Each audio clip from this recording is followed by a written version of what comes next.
ఈ ఎంసెట్ లేదా ఎఫ్సెట్లో మంచి ర్యాంక్ రాని విద్యార్థులకు బెస్ట్ ఆల్టర్నేటివ్ సిఎస్ఈఎంఏ కోర్సులు అడ్మిషన్లు జరుగుతున్నవి.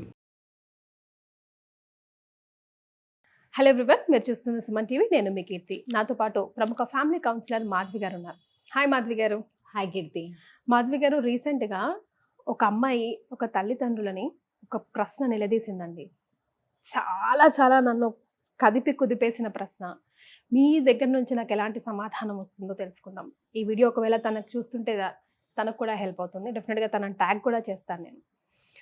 అంటే ప్రతి పేరెంట్స్ కూడా ఫస్ట్ పెళ్ళయిన తర్వాత తల్లి తండ్రి అనిపించుకోవాలన్న ఉత్సాహం ఉంటుంది డెఫినెట్గా. కొంచెం లేట్ అయితే ఇంట్లో వాళ్ళ దగ్గర నుంచే స్టార్ట్. ఏమైంది, ఇంకా ఏం విషయం లేదా, వాళ్ళు ప్రిపేర్డ్గా ఉన్నా లేకపోయినా ముందు వాళ్ళకి అశుభవార్త ఇచ్చేసేయాలని. అయితే ఒక ఆడపిల్ల అడిగిందండి, మీరు తల్లిదండ్రులు అనిపించుకోవడం కోసం మీకు ఆ అర్హత లేకపోయినా నన్ను కనిపడేసి ప్రపంచానికి నన్ను పరిచయం చేసేసి నాకు కావాల్సిన రిసోర్సెస్ని మీరు మీట్ అవ్వలేక నన్ను అటు ఇటు కాకుండా చేసి ఏదో అలాగో ఇలాగో ఇక నేను బ్రతకడం నేర్చుకున్నాక, బ్రతకడం మొదలుపెట్టాక ఇప్పుడు మళ్ళీ పెళ్ళి అన్న పేరుతో మీ ఇష్టంలోనే నన్ను బతకమంటూ, మీకు కావాల్సిందే నన్ను చేయమంటూ, మీకోసమే నాలో నేను కూడా లేకుండా నన్ను బ్రతికిపిస్తున్నారే, నా జీవితం అంతా ఇలాగే అయిపోతుంది, అసలు ఎందుకన్నారమ్మా నన్ను అని అడిగిందండి. బా, అంటే ఆ పిల్ల మీద కోపము రావట్లేదు, ఆ తల్లిదండ్రులని ఏమనాలో కూడా అర్థం కావట్లా.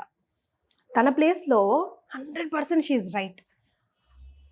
ఒక తల్లిదండ్రి ప్లేస్లో వాళ్ళని మిస్టేకా అంటే కాదనాలా అవుననాలా కూడా నాకు అర్థం కాలేదండి. అసలు తను అలా మాట్లాడిస్తుంటే లేచి వెళ్ళిపోయాను నేనైతే. ఏం మాట్లాడతాం, ఎవరికి సమాధానం చెప్తామో కూడా అర్థం కాలేదు నాకు. అసలు చాలా డిస్టర్బెన్స్. కానీ బాధ మీకు అర్థమైపోయి ఉంటుంది లోపల. ఆ పిల్లకి లాగా అట్లా బయటకు వచ్చి ఫైనల్గా మాట్లాడే టైంలో మాట్లాడేసింది. ఇక్కడ తప్పెవరిదంటారు? తప్పు ఎవరిది కాదు. ఇక్కడ ఆ సిచ్యుయేషన్ తప్పు. ఏంటంటే ప్రపంచంలో పెళ్ళయింది అన్నాక గ్యారంటీ ఒక ఆడదానికి మెయిన్ ఏంటంటే తల్లి కాకపోవడం అనేది ఒక పెద్ద శాపం అని ఈ ప్రపంచం క్రియేట్ చేసుకుంది సొసైటీ. పెళ్ళైందా, 2 ఏళ్ళు అయింది కదా, పిల్లలు పుట్టలేదా, ఆ ప్రాబ్లం నీలో ఉందా, వాళ్ళలో ఉందా? వాళ్ళలో ఉండదు, నీలోనే ఉంది, నువ్వు చేసుకోవట్లేదు. కానీ ఇక్కడ ఒక అండర్స్టాండింగ్తో పేరెంట్స్ వస్తారు. అరే మాకు ఒక గ్యాప్ ఇవ్వాలి, 2 ఏళ్ళు నెలలు ఇవ్వాలి, 3 ఏళ్ళు ఇద్దాం పిల్లలకి, ఎందుకంటే నేను ప్రిపేర్ అవ్వాలి. మీరు అన్నమాట కరెక్ట్. అంటే మీరు ఇంకా ప్రిపేర్ కాకుండానే పేరెంట్ అయ్యారు. అలా జరగదండి. When we become a parent at the time, ఒక తల్లి కడుపులో బిడ్డ పడిన వెంటనే she'll start about the child. Okay, అప్పుడు తల్లి అయిపోతుంది ఆమె. అందుకని 9 నెలలు మామూలు కాదండి కాపాడుకోవడం.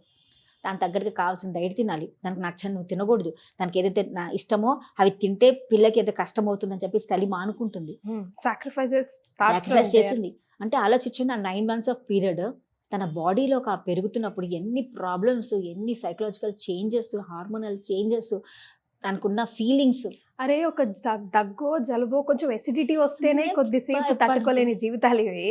9 నెలలు ఒక ప్రాణం వస్తున్నావే, నీకు ఒక తుమ్మొస్తే బేబీకి ఏమైనా అయిపోతున్న టెన్షన్తో నువ్వు బతుకుతావు. ఒక టాబ్లెట్ వేసుకోవాలంటే ఎంత నన్ను బాధపడతావు, కానీ ఒక టాబ్లెట్ వేస్తే లోపల ఉన్న బిడ్డకి ఏమైనా అవుతుందేమో ఒక ఆలోచనతో ఒక తల్లి పెరిగినప్పుడు హౌ కెన్ నువ్వు ఎలా అనగలుగుతావు, నీ అమ్మ నేను బాధ్యత లేకుండా కనిందని. నేను అదొక ప్రశ్న ఆ అమ్మాయిని. అంటే ఆ అమ్మాయి పర్ఫెక్ట్, నేను రైట్ అని చెప్పట్లా, రాంగ్ అని చెప్పట్లా. I'm talking about the feelings of a mother, because మనం కన్నాం కాబట్టి ఆ ఫీలింగ్ పీరియడ్ ఆఫ్ టైం నేను చెప్తున్నా. కరెక్టే, నువ్వు సొసైటీ వేరే వాళ్ళు నేను అన్నారు కాబట్టి నేను కన్నాను, కరెక్టే, కాదంటలా. కన్న నేను వాళ్ళు అన్నారని కనలేదు. నాకు ఆ సమయంలో సపోర్ట్ కావాల్సి అనిపించింది. ఈ ప్రపంచం నన్ను ఇన్ని మాటలు అంటుంది, నాకంటూ నేను కన్నానంటే నాకంటూ ఒక భాగం బాడీలో నాకు ఒక అంశం బయటకు వస్తే నేను దాంతో నా బాధని షేర్ చేసుకోగలుగుతానని ఒక ఫీలింగ్ తల్లికి వస్తుంది ఆ టైంలో. బికాస్ ఒక్కసారి ఆలోచించని, ఈ అమ్మాయి అడిగిన ప్రశ్న అమ్మాయి కూడా వాళ్ళ నాన్నగారిని అడిగే ఉండుండొచ్చు, అమ్మ నన్ను అడిగే ఉండుండొచ్చు. కానీ ఎప్పుడైనా మీ అమ్మని అడిగేవా అసలు ఎందుకు ఆ పరిస్థితి ఏంటో? ఇద్దరిని మనం అదే నేను చెప్పాను, కొన్ని క్వశ్చన్స్ మనం ఒకటే పాయింట్ ఆఫ్ వ్యూ మనం చెప్పలేం. కరెక్ట్, తల్లి కూడా కరెక్ట్ ఏమో, తల్లి నిరూపించుకోవడానికే కానీ ఉండొచ్చు, కానీ ఆ 9 months నువ్వు తీసి పారేలేవు కదా. ఆ బాండ్ అయితే ఉంది కదా మీ ఇద్దరి మధ్య. అంటే ప్రపంచంలో నువ్వు ఇంకా ఎంత మందితో ఎంత బాండింగ్ క్రియేట్ చేసుకున్నా, అఫ్ కోర్స్ ఒక వైఫ్ అండ్ హస్బెండ్ మధ్యలోనే ఆ ఫిజికల్ రిలేషన్షిప్ ఉంటుంది అని మనం ఎలా అంటాము, ఒక తల్లియే సీనియర్ ఇంకా 9 నెలలు. అంతే, ఎంత మందితో ఎంత బంధం అనుబంధం ఉన్నా ఆ 9 months only mother mother has she he's senior to you. అంతే. She take lot of protection for yourself. అన్నీ చేసుకున్నావు నువ్వు బయటకు వచ్చాక. తల్లి పరిస్థితి ఏదో ఉండొచ్చు, ఆమె కాలేనిది పరిస్థితి ఏదో, ఆమె జీవితంలో సక్సెస్ అయ్యేటప్పుడు ఏదో అవరోధాలు వచ్చి ఉంటాయి. కాబట్టి ఇలాంటి అవరోధాలు నీ లైఫ్లో రాకూడదన్న ఒక ఫోకస్తో నేను పెంచడం జరుగుండొచ్చు. మేబీ నీకు అది బర్డన్ అనిపించవచ్చు. నువ్వు ఎప్పుడైనా చెప్పావా? నీ టైంలో నువ్వు చెప్పలేకపోయావు. ఇక్కడ ఎప్పుడైతే మన తల్లి, ఏ తల్లో తండ్రో పెంచుతున్నప్పుడు పిల్లల్ని పెంచే క్రమంలో వాళ్ళ జీవితంలో చేసే తప్పులు అనుకుంటామండి. మీరే ఒకసారి ఆలోచించండి. మీరు ఒక పెళ్ళికి ముందు 23-24 years at the time of marriage మీ లైఫ్లో కొన్ని ఎలాంటి సిచ్యువేషన్ జరుగుంటాయంటే, రేపన్నా నా పుట్టబోయే పిల్లకి మాత్రం ఇది రాకూడదు అన్న మీరు అనుకున్నారా లేదా? ఎగ్జాక్ట్లీ. అనుకున్నారా? మళ్ళీ అదే వీళ్ళు కూడా అలాగే అనుకుని ఉండొచ్చు కదా. ఆ టైంలో నేను పడ్డాను, మా అమ్మ నన్ను అర్థం చేసుకోలేదు, ఈసారి నా కాబోయే పిల్లలకి మాత్రం నేను ఇది చేయకుండా వాళ్ళకి ముందే ఇస్తాను అన్న ఒక ఫీలింగ్లో పెంచి ఉండొచ్చు. మేబీ ఆమెకు అది నచ్చకపోయి ఉండొచ్చు. అది ఎప్పుడు తెలిసింది ఆమెకి? తనకంటూ తన గురించి తెలిసినప్పుడు దానికి భారం అనిపించింది.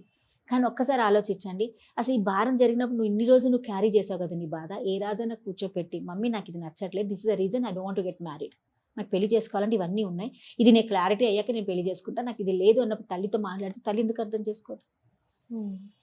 కానీ మనం చెప్పాం. తల్లిని ఏమనుకుంటామంటే ఆమె అర్థం చేసుకోదు, ఆమెదే కరెక్ట్ అని అనుకుంటుంది. తల్లిదండ్రి అదే అనుకుంటారు మళ్ళీ. కాబట్టి వాళ్ళని పెంచారు ఇంతవరకు. ఇప్పుడు దాకా ఎవరైనా ఒకళ్ళు వచ్చి మీ పాప నువ్వు తప్పు చేస్తున్నావు అంటే 100 మందిలో కూడా నీ కూతురు ఆ 100 పొజిషన్లో నీ కూతురు లేకపోతే నువ్వు ఎంత బాధపడతావు ఒక పొజిషన్కి వెళ్తుంటే? Because every parents want their child to be on the top. But ఏదో పరిస్థితి ఏదో జరుగుంటుంది. ఇవాళ నీకు బాధ కలిగింది, మీ అమ్మ నిన్ను అలా అనేసింది, మీ డాడీ నీ జీవితంలో ఇలా అయిపోయారు, నేను ఇవాళ నన్ను ఎప్పుడు నాకు ఇంపార్టెన్స్ ఇవ్వలేదు అంటే, నువ్వు సొసైటీ కోసం నన్ను మీరు కన్నారు అని అన్న మాట అమ్మాయి నన్ను ఉంటే ఇంత బాగా, ఇప్పుడు అమ్మాయి ఏ పొజిషన్లో ఉందో కూడా నాకు తెలియదు. ఇప్పుడు ఆ పొజిషన్ రావడానికి నువ్వు ఒక్కదానివే కష్టపడి వచ్చావా? నీకు ఆ సపోర్ట్ లేకపోతే నేను వచ్చావా? లేకపోతే అమ్మ నాన్న రోజు నీకు కొట్టారా నువ్వు పని చేస్తున్నావని? అంటే ఆ సిచ్యువేషన్ ఎలా జరిగిందో నువ్వు చెప్పకుండా ఇప్పుడు అనుకున్నది నీకంటే ఏమైంది? నీ లైఫ్లో నీకు ఏదో సాధించలేకపోతున్నావు కాబట్టి, నీకు ఇష్టమైంది నీకు దొరకట్లేదు కాబట్టి నువ్వు వాళ్ళ పేరెంట్స్ నువ్వు పాయింట్అవుట్ చేసావు. నీకు కావాల్సింది వచ్చే ఉంటే, ఒప్పుకొని ఉంటే వాళ్ళకి ఈ పేరెంట్స్ నీకు దాన్ని దేవుళ్ళు అయ్యేవాళ్ళు. అవునా కాదా? అంటే నీ లైఫ్లో ఏదో నీకు కావాలనుకున్నావు, నీకు అది దొరకట్లేదు. ఎందుకు దొరకట్లేదు అంటే అది మేబీ నీకు కావాల్సిన పరిధిలో లేదు. అది నీ పేరెంట్స్ అది ఇవ్వలేని పరిధి, దాన్ని దాటలేరు వాళ్ళు. కాబట్టి ఆ పరిధి నుంచి బయటికి రావాలి అంటే పేరెంట్స్కి చాలా కష్టం. నువ్వు అడిగిన కోరిక అలాంటిది. వాళ్ళు ఉన్న పరిధిలో నువ్వు ఏదైనా ఇస్తారు, బట్ కాని పరిధిలో వాళ్ళు ఇవ్వలేరు. ఎందుకంటే దానికి వాళ్ళు ఆన్సరబుల్ అవుతారేమో దేనికైనా. కాబట్టి నీకు ఇప్పుడు బాధ అనిపిస్తుంది. ఇప్పుడు దాకా లేని బాధ ఆ టైంకి వచ్చిందంటే కారణం ఏంటంటే నీకు కావాల్సింది వదిలించుకోవాలనుకుంటున్నావు. మేబీ అంతే, వదిలించుకోవాలనుకుంటున్నావు. బికాస్ నీకు అది వీళ్ళని వదిలితే కానీ నీకు అది రాదు. మరి అది రావాలంటే వీళ్ళని వదులుకోవాలి. But they are borders for you. కానీ నేను వదలట్లేదు. ఇక్కడ అమ్మాయి పరిస్థితి, అమ్మాయి రైటా పేరెంట్స్ రైటా మనం చెప్పాలి. అమ్మాయి కావాల్సింది ఏంటో, పెళ్లి నాకు వద్దంటుంది. అంటే నాకు ఇష్టం లేని పని అంటే అమ్మాయికి ఇంకేదో ఉంది. Maybe she don't want to get married, or she wanted to focus on her career, or she is in love with other person. ఈ 3 things can be possible, yes or not? ఈ 3 things లో కనుక్కోవాలి కదా మనం. What's her actual problem? ఆ problem తెలియకుండా నువ్వు parents ని బ్లేమ్ చేసుకుంటే what the output you are going to get? మన లైఫ్లో ఒకటే మేడం, ఒక్కటే నేను చేసుకున్న కీర్తి, మన జీవితంలో మనం బ్లేమింగ్ స్టార్ట్ చేసామంటే మన లైఫ్కి ఒక ఆన్సరే ఉండదు. బికాస్ మన బ్లేమ్లోనే కూర్చొని ఉంటాం. ఎందుకంటే మనకు ఏదైతే జరగలేదో మన జీవితంలో పక్కన మీద తోసేసుకొని మనం హ్యాపీగా ఉండడానికి ప్రయత్నిస్తూ ఉంటాం. అరే ఫస్ట్ నీ సెల్ఫ్ అనాలిసిస్ చేసుకో, నీ అవేర్నెస్, నువ్వు ఎక్కడ తప్పు చేసావు, నీలో నిజంగా క్వాలిటీ ఉందా లేదా నీకు అప్పుడు తెలిసినప్పుడు, నీలో ఏదో లోపించిందో తెలుసుకున్నాడు నీకు సొల్యూషన్ దొరుకుతుంది. Easy to blame because parents or every time ready to take the blame. ఇప్పుడు నేనే అంటా, నా లైఫ్లో ఏదో ప్రాబ్లమ్స్ వెళ్ళి మా అమ్మని తిట్టేస్తా, ఇప్పటికీ తిడతా, అనేస్తా, బాధ వచ్చేస్తుంది, అంత నీ వల్లే జరిగింది, నా పిల్ల చేసి ఇలా చేసి అని అనేస్తాను. బట్ ఆలోచించి నా టైంలో నువ్వు చెప్పలేకపోవడం, ఎందుకు చెప్పలేకపోవడం, అదే కరెక్ట్. మీ పేరెంట్స్ కూడా వచ్చే ఉంటుంది కదా. చిన్న టైం ఉంటే ఒక చిన్న చెప్తాను. వైఫ్ అండ్ హస్బెండ్, ఒక అమ్మాయి చాలా బాగా, వాళ్ళ పేరెంట్స్ బాగా పెంచారు, మంచి ఫ్యామిలీ, చాలా అద్భుతమైన ఫ్యామిలీ, పెరిగింది, పెద్దగా అయింది. పెళ్లి విషయం వచ్చాక పేరెంట్స్ వాళ్ళ ఫాదర్ కూడా నువ్వు రెడీ అయితేనే చేసుకోమన్నారు. నేను బయట ఏం చేసుకుంటా, నీ ఫ్యామిలీలో ఇచ్చిన అమ్మాయిని అబ్బాయిని చేసుకుంటాను. చేసుకున్నాక వెన్ షీ గాట్ మ్యారీడ్, వాళ్ళ అమ్మ నాన్నగారికి ఏంటంటే, వాళ్ళ అమ్మగారికి ఉన్న సినారియో ఏంటంటే తోటికోళ్ళు బాధపడ్డారు. నా కూతురు తోటికోళ్ళు వద్దు, నా కూతురికి హ్యాపీగా ఉన్న ఒక సింగిల్ పర్సన్ ఉంటే పెళ్లి చేయాలని ఆవిడ అనుకుంది. ఎవరు ఆడపడుచు తోటికోళ్ళు ఉండకూడదు తల్లి అనుకుంది, ఎందుకంటే ఆవిడ బాధపడొచ్చింది కాబట్టి. తండ్రికి ఏంటంటే డబ్బు అనేది శాశ్వతం కాదు, చదువు శాశ్వతం. చదువుకుంటే ఏ జీవితంలో ఏదైనా సక్సెస్ అవ్వచ్చు. తన కూతురు ఏదో అవ్వాలనుకుని కాకపోవడంలో నా కాబోయేవాడు అలా అవుతే బాగుంటాను ఒక ఆలోచనతో పెళ్లి చేశారు, బాగానే ఉంది. ఇద్దరు హ్యాపీగానే ఉన్నారు, అందరు హ్యాపీగానే ఉంది. But real factor when she was came in to the house, ఆ ఇంట్లోకి వచ్చాక కొన్ని పరిస్థితులు మా అత్తగారు మా అవ్వగారితో పడకపోవటాలు, కొంచెం మిస్అండర్స్టాండ్ చేసుకోవటం, ఈమెని ఇందాక నేను మనకు అనుకున్నాం చూడండి, యాక్సెప్టెన్స్ లేదు, రోల్ మారలేదు, తల్లి రోల్లోనే ఉండిపోయింది, ఇంకా అత్తగారు రోల్కి రాలేదు, ఆమె రావట్లేదు. కాబట్టి ఈ కోడలికి ఏమైపోయింది, ఆమె నువ్వు వేరే, ఏ సజెషన్స్ అన్నా వీళ్ళిద్దరే మాట్లాడుకుంటారు, ప్రతిదానికి ఏం చెప్పరు, అస్సలు ఆమె ఇన్వాల్వ్ చేయరు. హస్బెండ్ వచ్చి చెప్తాడు ఇలా వెళ్దామా అంటాడు, ఈమెకేమో చూసారా నాకు చెప్పొచ్చు కదా అని ఫీలింగ్ ఈ అమ్మాయి. అది ఉండి ఉండి ఉండి అరే నేను ఇంత చేస్తున్నాను కదా ఇంటికి, నాకంటూ ఒకటి ఉండాలి కదా అన్న ఫీలింగ్ ఒకటి క్వైట్ ఆపోజిట్ ఇక్కడ అయిపోయింది. ఇప్పుడు ఆలోచించండి ఈ అమ్మాయి పరిస్థితి ఏమంటుంది పేరెంట్స్ని. అంతేగా, నీ వల్లే డాడీ మమ్మీ మీ ఇష్టం వచ్చి పెళ్లి చేసేసారు, ఏం కనుక్కోలేదు, నాకు ఇలాంటి ఇంట్లో పడేశారు, నేను బతకలేకపోతే ఉండలేకపోతున్నా, పిల్లలు ఉన్నారు, నేను బయటకు వస్తే నా పిల్లల జీవితం ఏమైపోతుంది. కానీ ఒక్కసారి ఆమె ఆలోచించుకుని ఉంటే తన జీవితం ఉన్న హ్యాపీనెస్ పోగొట్టుకుంటాం కదా అమ్మాయి. అంటే ఆమె కావాల్సింది ఏదైతే దొరకట్లేదో కాబట్టి పేరెంట్స్ మీద బ్లేమ్ చేస్తుంది. నీకు దొరికినాడు మళ్ళీ మామూలుగా ఉన్నప్పుడు నువ్వు పట్టించుకోవే పేరెంట్స్ని, మరి నువ్వు హ్యాపీగా ఉన్నప్పుడు సినిమాలు షికారులు వాళ్ళతో ఎంజాయ్ చేసేటప్పుడు మాత్రం హ్యాపీగా ఉంటున్నావు. నీకు ఎప్పుడైతే ప్రాబ్లం అనిపిస్తుందో మీ హస్బెండ్తో మీ అత్తగారితో, అప్పుడు మీకు అమ్మనని తిడుతున్నావు నువ్వు. అంటే ఏ సొల్యూషన్ అని ఎక్కడ జరిగేది ఇదే ప్రాబ్లం. మీరు అన్న ప్రాబ్లం, అమ్మాయి ప్రాబ్లం మనం క్లియర్గా తెలుసుకున్నప్పుడు మనం మాట్లాడుకోగలుగుతాం. Maybe the thing what she want is not getting, అది కూడా ఉండొచ్చు. ఇంకోటి చెప్తాను, సేమ్ ఒక అమ్మాయి ఎవరో ఒక అబ్బాయిని ప్రేమించింది, వాళ్ళ కాస్ట్ వాళ్ళు కారు. ఇప్పుడు ఆ అమ్మాయి నేను ఏం చేయాలి, పేరెంట్స్ చేయలేరు.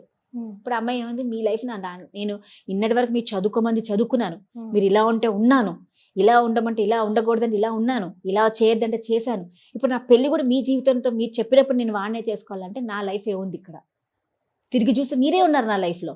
మరి అంటే ఆలోచన ఏంటంటే ఇది ఇప్పటిదాకా చేసిందంతా నీకు ఇప్పటిదాకా నీకు ఏమీ అనిపించలే, ఎప్పుడైతే నీకు ఇష్టమైన అబ్బాయితో నేను చేయట్లేదో అంత మారిపోయింది. So this is a scene that's happens in the story. అంటే ఆ అమ్మాయి బాధపడితే కారణం ఉంటుంది. ఇప్పుడు మీరే ఉన్నారు, మీకు హెయిర్ ఓపెన్ చేయడం చాలా ఇష్టం, బట్ మీ ఫాదర్ అస్సలు ఒప్పుకోరు. మీరు అందరు జళ్ళు వేసుకొని ఫంక్షన్స్కి వెళ్తూ ఉంటారు, అందరూ మీ అమ్మాయి ఎంత బాగుందండి, చక్కగా ఉందండి, మా అమ్మాయి లక్షణంగా జడ కట్టుకుంటుంది, పూలు కట్టుకుంటుంది, అలా అన్నప్పుడల్లా మీకు పోకింగ్ వస్తుంటుంది. మరి నాన్నగారు ఏంటి వాళ్ళ గురించి నన్ను ఇలా కట్టమంటున్నారా.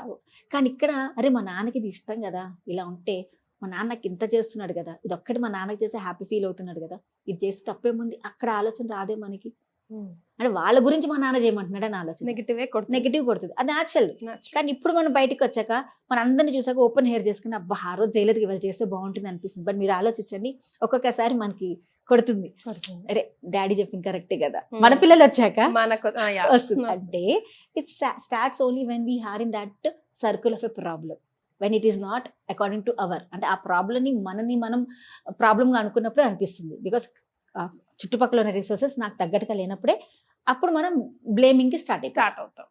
So that is what the whole scenario. So మరి ఈ కథలో మీరేం నేర్చుకున్నారు?